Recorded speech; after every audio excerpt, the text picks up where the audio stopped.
সকল মেয়েদের crush Omar on fire ভাইয়া যখন তার জীবন সম্পর্কে ইন্টারভিউ দেয়, সেখানে ভাইয়াকে কি কোয়েশ্চেন করা হয় জাস্ট দেখো। ভিডিও দেখলে হাসতে হাসতে তোমরা পাগল হয়ে যাবা।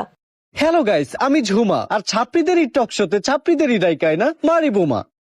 আর আজকে আমাদের পডকাস্ট মানে গাঁজাখুরি কথাবার্তায় প্রধান অতিথি হিসেবে এসেছে ছাপরি হেয়ার কেয়ার সেলুনের অনার ছাপরি পুষ্পা। ঝুঁকেগা নেই সালা।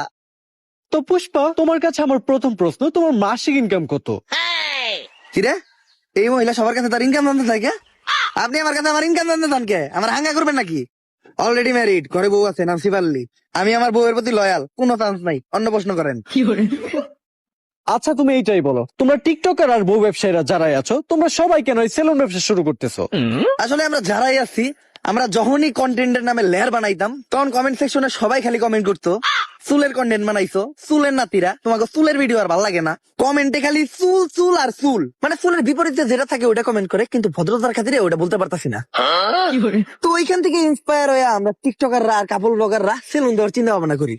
চিন্তা করি আগে ভিডিওতে চুল ফালাইতাম, এখন বাস্তবে চুলই ফালাম। এমন মাঝে মধ্যে মনে হয় ফালাইয়া চুল করি নাই কোনো ভুল। আচ্ছা, ইদানিং খুব দেখা যাচ্ছে সেলুন উদ্বোধনের সময় তোমরা বউ ব্যবসায়ীদের দ্বারা সেলুন উদ্বোধন করো। একটা ব্যবসা যে তোমরা ওদের মতো নির্লজ্জ বেহায়া মানুষদের দ্বারা শুরু করো, ওই ব্যবসায় কি কোনো উন্নতি হয়? আমার লেয়ার হয়। আমি আমার সেলুন উদ্বোধনের সময় 2টা বউ ব্যবসায়ী আনছিলাম, 10 দিন সেলুনে বনি হয় নাই। তারপর হুজুরটাকে মিলাত পরে আবার সেলুন শুরু করছি, এখন মোটামুটি ব্যবসা হয়। ওমর ভাইয়ার ফ্যান ফলোয়াররা তোমরা কোথায়? দেখো ভাইয়া কিন্তু খুব সুন্দর করে ইন্টারভিউ দিচ্ছে। ভাইয়ার এই ভিডিওগুলো আমার কাছে কিন্তু অনেক বেশি ভালো লাগে। তোমাদের কার কাছে কেমন লাগে কমেন্টে কিন্তু অবশ্যই জানাবা। এখন মোটামুটি ব্যবসা হয়। তো তোমরা তোমাদের সেলুনে এখন কি কি সার্ভিস দিচ্ছ?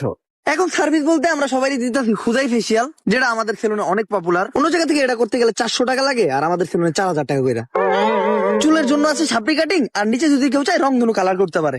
অবশ্য সার্ভিস নিতে তো কেউ আসে না, সবাই আসে আমাদের মতো সেলিব্রিটি পার্সনদের সাথে টিকটক করতে আর ছবি তুলতে। তোমাদের সাথে আবার ছবিও তুলে? অন্য প্রশ্ন করেন। আচ্ছা, বর্তমানে তুমি কোন ইউনিভার্সিটিতে পড়তেছো? ওই আমি কোন ইউনিভার্সিটিতে পড়ি রে? ভাও, আপনি তো জীবনে স্কুলও যান নাই, কই দেন একটা।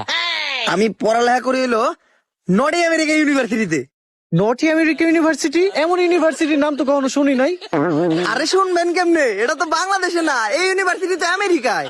আচ্ছা, তুমি কোন ইয়ারে পড়াশোনা করতেছো? কোন ইয়ারে রে? ভাও, আপনি তো জীবনে পেলে বাসও করেন নাই। আমি পড়তেছিলাম রানার্স 3rd ইয়ার।